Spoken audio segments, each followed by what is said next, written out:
ঘাম পেলাই চহাম আমাৰ নিজৰ মাটি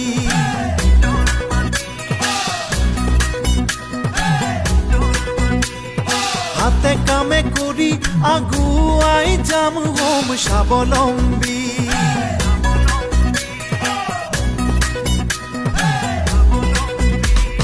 কপালৰ কেঁচা ঘাম পেলাই চহাম আমাৰ নিজৰ মাটি হাতে কামে কৰি আগুৱাই যাম হোম স্বাৱলম্বী শস্য মৎস্য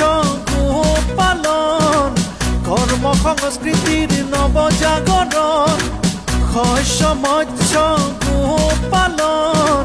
কৰ্ম সংস্কৃতিৰ নৱজাগৰণ সবে মিলি আগুৱাই যাম আদৰ্শ আমাৰ ভৰলি পৰিয়া কন্যকা বহুমুখী পাম ভৰলি পৰিয়া কন্যকা বহুমুখী পাম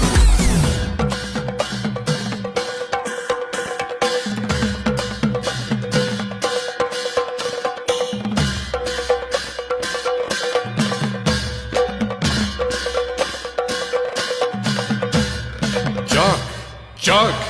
জাগ হেৰ অসমীয়া জাগ নহলে এদিন হেৰাই যাব তোৰ মুখৰ মাত আনে কাহি খাব তোৰ ভোকৰ ভাত কিমান আৰু পাতিবি হাত মাটিও আমাৰ ভেটিও আমাৰ কি প্ৰয়োজন আনৰ অধীন হোৱাৰ অৰ্থনীতি সবল কৰি গঢ়ো সমাজ কৰি খোৱাতনো কিহৰ লাজ আজিয়েই কৰ পণ আজিয়েই বান্ধিল মন আজিৰ পৰাই আৰম্ভ হওক কৰ্ম সংস্কৃতিৰ নৱজাগৰণ কৰ্ম সংস্কৃতিৰ নৱজাগৰণ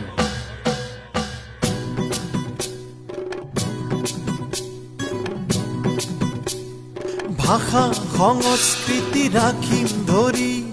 জাতিটোক নিম আগুৱাই শংকৰ মাধৱ বিষ্ণু জ্যোতি ভূপেন দাক ৰাখিম জীয়াই অবৈধ নাগৰিক উচ্ছেদ কৰিম এই মাটি খিলঞ্জীয়া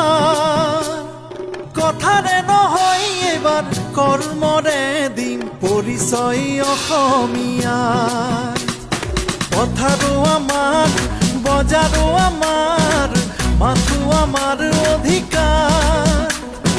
আমি এই ৰণুৱা আমি এই বনোৱা নুশুনো কাৰো হুংকাৰ ৰাখিম আমি অসমীৰ মান আদৰ্শ আমাৰ ভৰলি পৰিয়া কন্যকা বহুমুখী পাম ভৰলি পৰিয়া কন্যকা বহুমুখী পাম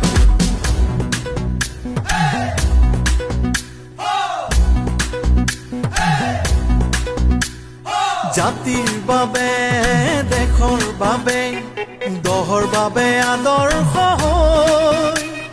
কৰ্মই ধৰ্ম পণ কৰোৱা সবে মিলি মন বান্ধি লৈ চাকৰিমুখী নহৈ কৰ্মমুখী হোৱা হে আমাৰ যুৱ শক্তি শস্য চামনা কৰা প্ৰতিডৰা মাটি প্ৰয়োগ কৰি নৱ প্ৰযুক্তি ৰোৱনী দাৱনী আমি এই শিপিনী বৈ ল'ম নিজৰে হাত আমি এই হালোৱা গৰু ম'হৰখীয়া কৰি খাবলে কিহৰ লাজ নিজে কৰিম সকলো কাম আদৰ্শ আমাৰ ভৰলি পৰিয়া কন্যকা